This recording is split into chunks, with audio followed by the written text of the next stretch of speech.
اہل سنت و جماعت بریلوی حضرات کے خلاف بکواس پہ بکواس کرنے والے سوشل میڈیا پر برساتی مینڈکوں کی طرح پائے جاتے ہیں، جن میں اکثر اعتراضات کرنے والے کرامات اولیاء اللہ، بالخصوص کرامات غوث اعظم رحمۃ اللہ تعالی علیہ پر عجیب جاہلانہ اور احمقانہ اعتراضات و اشکالات کرتے رہتے ہیں۔ دراصل کرامات اولیاء اللہ پر اعتراضات و اشکالات کرنے والے اکثر غیر مقلد وہابی یعنی نام نہاد اہل حدیث لوگ یا دیوبندی لوگ ہیں، جن کے پاس جہالت بھری باتیں کرنے کے لیے کافی عقل ہے۔ اس لیے یہ لوگ اولیاء اللہ کے کرامات کو عقل کے ترازو پر تولتے ہیں، اور جو باتیں ان کی شیطانی عقل کے خلاف سمجھ میں آتی ہیں ان پر یہ وہابی اپنی جہالت و حماقت کے تیر چلا کر لوگوں کو اللہ کے ولیوں سے نفرت دلانے کی بھرپور کوشش کرتے ہیں، جس کے لیے یہ لوگ علماء اہل سنت کے بیان کردہ واقعات و کرامات کو ڈھونڈ کر لاتے ہیں، یا یوں کہیں کہ ایک وہابی دوسرے وہابی کی ویڈیو دیکھ کر اپنے انداز میں اعتراضات و اشکالات کرتے ہیں اور ویڈیو بنا کر اپنے یوٹیوب چینل پر یا دوسرے سوشل میڈیا پلیٹ فارم پر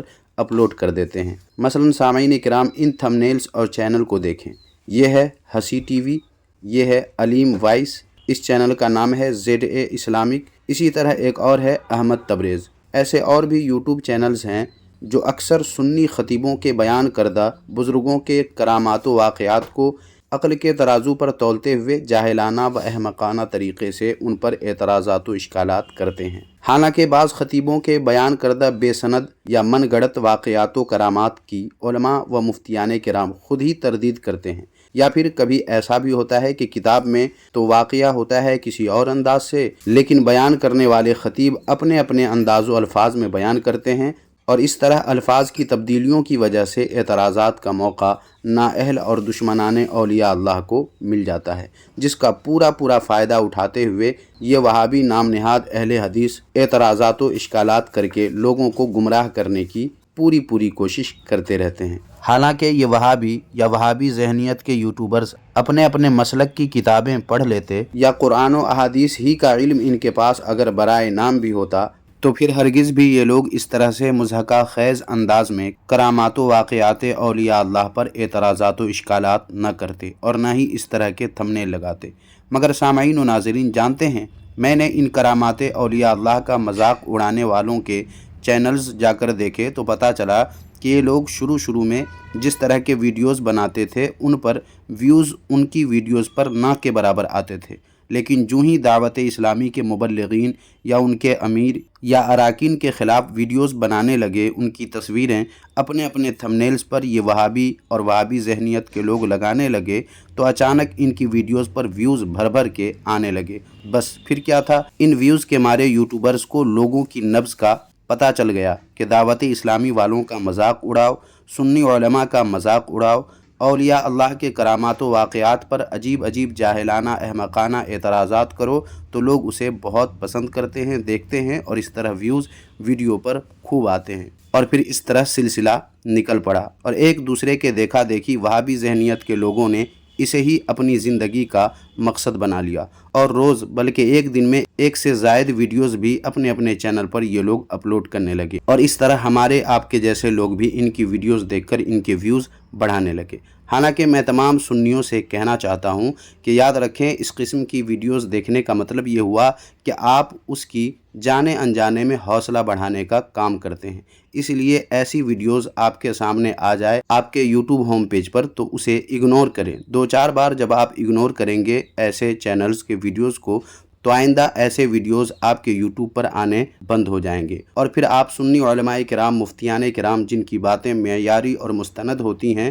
ان کے بیانات سنا کریں، اور جو اکثر واقعات و کرامات کو ہی بیان کرتے ہیں ان کی گفتگو سننے سے پرہیز کریں۔ البتہ کسی مسائل و عقائد یا فضائل کے ضمن میں بزرگان دین کا واقعہ بیان کیا جاتا ہو تو ضرور سنیں، کہ اس سے دین کی راہ پر چلنے کا جذبہ تو پیدا ہوتا ہی ہے، ساتھ ہی اس جذبے کو استحکام و تقویت حاصل ہوتی ہے۔ لہٰذا اولیاء اللہ کے مستند کرامات و واقعات کا سنانا غلط نہیں ہے، مگر بجائے دین کے ضروری احکام و مسائل اور فضائل کے صرف واقعات و کرامات کو سننا یا سنانا میرے نزدیک غیر مفید ہے۔ لیکن کسی موضوع پر گفتگو ہو رہی تھی اور اسی ضمن میں واقعات و کرامات کا ذکر بھی آ جائے تو صرف مفید ہی نہیں بلکہ بے حد مفید ہے۔ جیسے قرآن مقدس میں خود اللہ تبارک و تعالی نے ارشاد فرمایا، لقد کانا فی قصصہم عبرۃ لأولی الالباب، یعنی بے شک ان کی خبروں سے، یعنی ان کے قصوں سے عقل مندوں کی آنکھیں کھلتی ہیں۔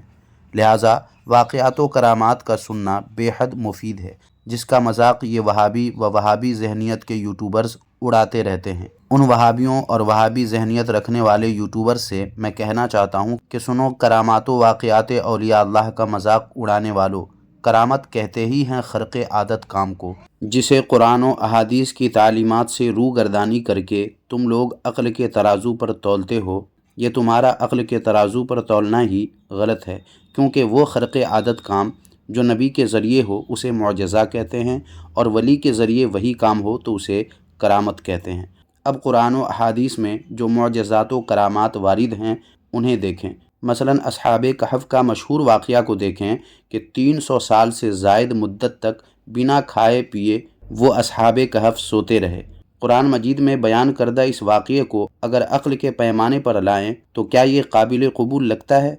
اسی طرح حضرت سلیمان علیہ السلام کی بارگاہ میں دور دراز سے پلک جھپکنے سے پہلے ہی تخت بلقیس لا دیا گیا۔ اسے بھی عقل کے پیمانے پر ڈال کر دیکھیں، کیا عقل اسے تسلیم کرتی ہے؟ اسی طرح بخاری و مسلم کی حدیث شریف میں 3 غار والوں کا واقعہ آیا ہے کہ غار کا منہ جس میں وہ تینوں بیٹھے تھے اس پر پتھر آ گیا اور غار کا منہ بند ہو گیا، اور ان تینوں نے اپنے اپنے نیک اعمال کا یکے بعد دیگرے ذکر کر کے دعا مانگی تو غار کا منہ دھیرے دھیرے کھل گیا۔ غار میں موجود ایک شخص نے اپنی نیکی کا ذکر کر کے دعا کی تو غار سے پتھر تھوڑا سا ہٹ گیا، پھر دوسرے شخص نے اسی طرح کیا تو پھر غار سے پتھر تھوڑا اور ہٹ گیا، اور جب تیسرے نے بھی اسی طرح اپنی نیکی کا ذکر کر کے اللہ رب العزت سے دعا کی تو غار کا منہ پورا کھل گیا۔ اب سامعین و ناظرین، قرآن و احادیث میں موجود ان واقعات کو آج کے وہابی اور وہابی ذہنیت کے یوٹیوبرز کے جاہلانہ و احمقانہ انداز میں نعوذ باللہ اگر بیان کیا جائے تو لوگ اس پر بھی مزے لیں گے اور اسے عقل کے خلاف کہہ کر اپنے اپنے ایمان سے ہاتھ دھو بیٹھیں گے، کیونکہ یہ قرآن مقدس کا مذاق اڑانے کے مترادف ہوگا۔ حالانکہ کرامت کے بارے میں خود ان نام نہاد اہل حدیث وہابی اور دیوبندی وہابی کی کتاب میں کیا ہے، آئیے اسے بھی اب دیکھ لیتے ہیں۔ سب سے پہلے آپ یہ کتاب دیکھیے جس کا نام ہے کرامات اہل حدیث۔ یہ نام نہاد اہل حدیث کے مولویوں کی کرامتوں کی کتاب ہے۔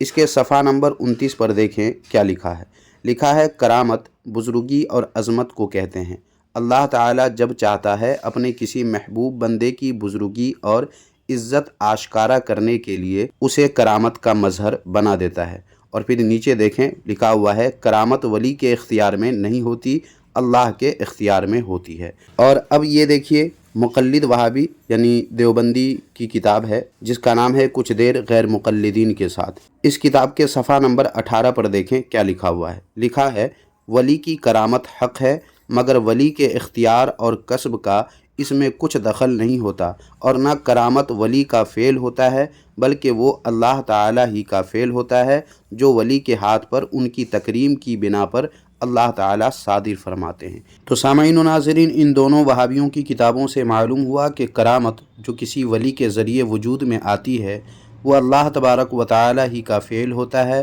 جو ولی کی عظمت و تکریم کے لیے ولی کے ذریعے اللہ تبارک و تعالیٰ صادر فرماتا ہے۔ مطلب یہ ہوا کہ اب کوئی کسی ولی کی کرامت کو عقل کے ترازو میں تول کر اس کا مذاق اڑاتا ہے اور اسے عقل کے خلاف سمجھنے اور سمجھانے کی شیطانی کوشش کرتا ہے تو گویا وہ اللہ تبارک و تعالیٰ کی عظمت و شان کا مذاق اڑانے کی جسارت کرتا ہے۔ اب ایسے لوگوں کا ساتھ دینے والا خواہ کسی بھی صورت میں ساتھ دیتا ہو، ظاہر ہے کہ وہ بھی اس کے اس جرم میں برابر کا شریک ہے۔ لہٰذا سنی حضرات کو چاہیے کہ ایسے گمراہ لوگوں کے ویڈیوز کو ہمیشہ اگنور کریں، ایسے ویڈیوز نہ دیکھیں، اور وہابیوں دیوبندیوں کو چاہیے کہ وہ غور کریں کہ وہ کس راہ پر چل رہے ہیں اور اولیاء اللہ کی کرامت کا مذاق اڑا کر کس جرم عظیم کے مرتکب ہو رہے ہیں۔ بس آج کی اس ویڈیو میں اتنا ہی۔ اس ویڈیو پر سامعین کرام آپ اپنی رائے اگر دینا چاہیں تو کمنٹ باکس میں ضرور لکھیں، اور اس ویڈیو کو بھی لائک کر کے شیئر ضرور کر دیں۔ جزاک اللہ خیرہ۔